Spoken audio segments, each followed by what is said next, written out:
Hello, guys. How are you? How was your weekend? I hope you had a refreshing weekend, a great, blessed weekend. Um, in this video, what we're going to be looking at are the fundamentals of the week, some major currency pair breakdowns, some indices, and of course, our personal favorite, gold. If you're new to the channel, my name is Laurent. You can call me Black. Without further ado, please be sure to subscribe so that you won't miss out on the future content whenever we release it. And let's get into it. So starting off with the fundamentals of the week, we have the euro. Today we're going to have the euro President Lagarde speak, right? Lagarde from the euro.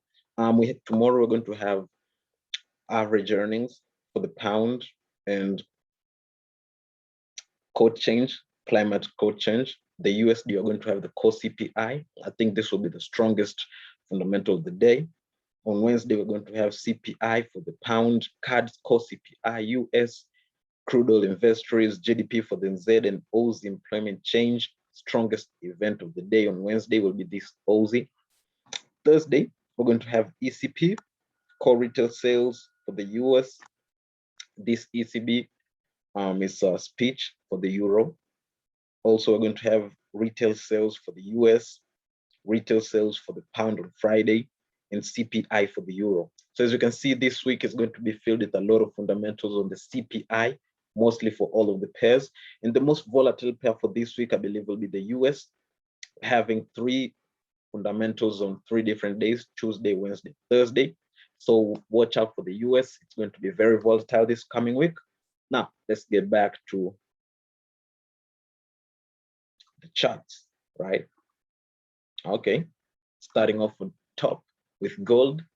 Gold has broken out of this ending diagonal pattern. As you can see, it's a beautiful, beautiful pattern. Although right now it's still in this consolidation range in here, right? So once it does break out of here, break below here, you can actually wait for it to actually push all the way to come down here. And as a matter of fact, as I'm just speaking right now, this can also be considered like, considering it like a head and shoulders pattern, right? Oh, excuse me. So, okay, putting it as a head and shoulders pattern, right? So that would be the head, right? And then perhaps maybe right around there. This will be the left shoulder head, and this will be the right shoulder if it does retest here. As a matter of fact, it did. So if we wait for the neckline to be broken here, the distance from the head to the neckline should be the same distance from the neckline to take profit, which actually matches where we are actually expecting the market prices to go. So that's just another idea to actually look at it. If you're trading with the Falcon strategy, I believe that's how you have broken down this pair. But I'm using price action, so I'll be waiting for this market structure to be broken for us to actually look for prices, short opportunities around here, and then to sell all the way to around 1700.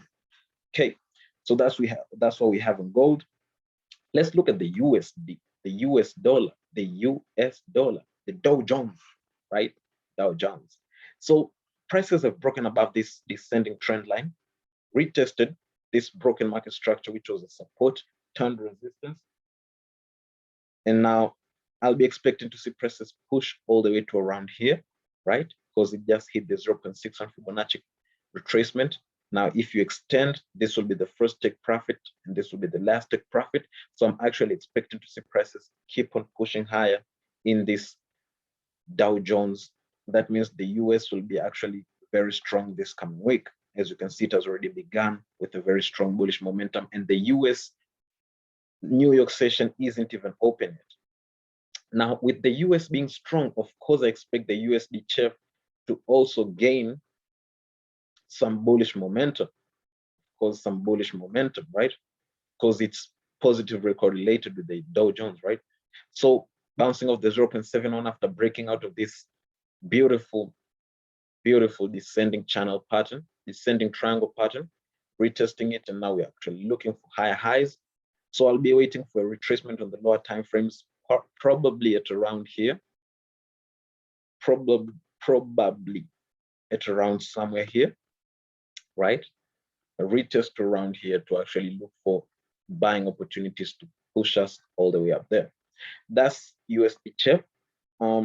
We do have Usdjpy also in this pair. I'm also bullish biased because the Dow Jones is bullish biased. But then if you look at this currency pair, you can see prices have been consolidating in this range here for quite some time now, right? You can see prices have been consolidating in here for a while. So based off this scenario, I'm not going to be taking any trade until prices break above here to actually look for more bullish opportunities.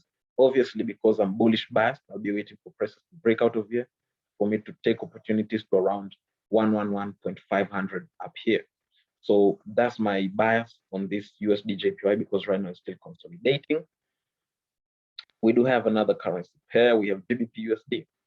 Gbpusd, obviously bearish biased because the Dow Jones is actually inversely correlated with this.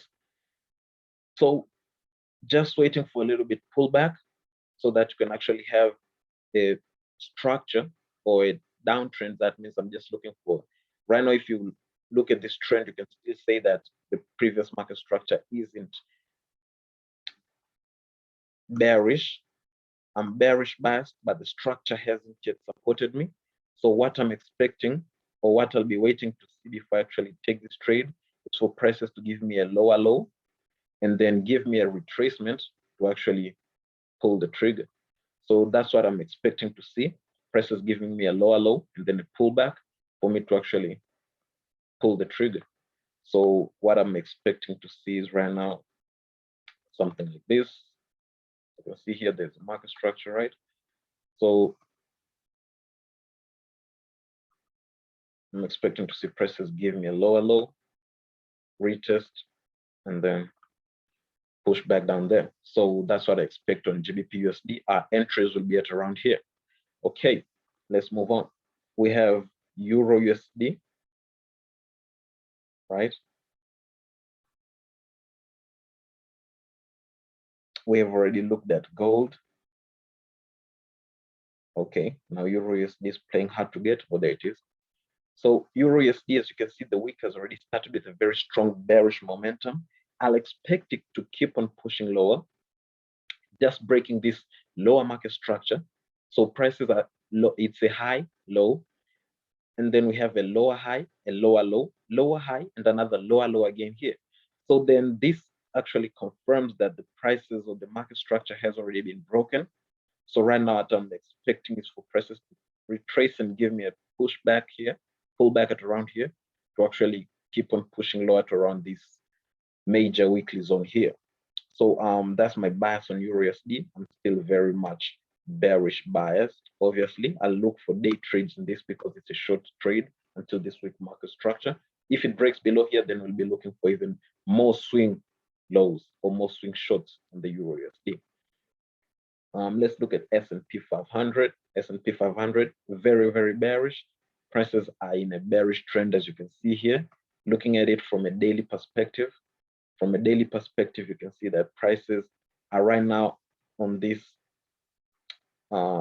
ascending trend line. As you can see now, they're starting to pull back up.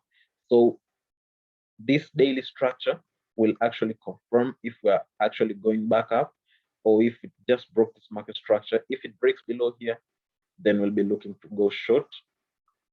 But then my most bias is that this will keep on being bullish because it's an uptrending index. That's S&P 500, right? Because the dollar is also strong, so that means the S&P will also be strong. We have the US30. US30 prices have broken below this descending trend line. I'll be waiting for a little bit pullback, retracement, I'd say, and then push to around here, 33, 750 to around here before I actually go higher, right? As US30, that's my view on US30. Anyways, that's that. So let's also look at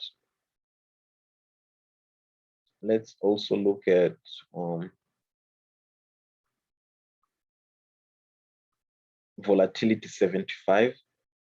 Oh man, I'm not sure what's going on with the binary platform. Look at this chart, man. It's kind of faded. It's kind of hazy, not that clear compared to other charts, but as long as you can see the charts, kumbaya. So looking back at this chart, volatility 75, you can see prices are in this market structure here. It broke this as the previous high, did not retest, and right now prices have retested. If we zoom in, yesterday candle closed with a very, very short movement. That means it consolidated throughout the day, retracing at the 0.5 Fibonacci key level. You see this line, it's 0.5 Fibonacci key level.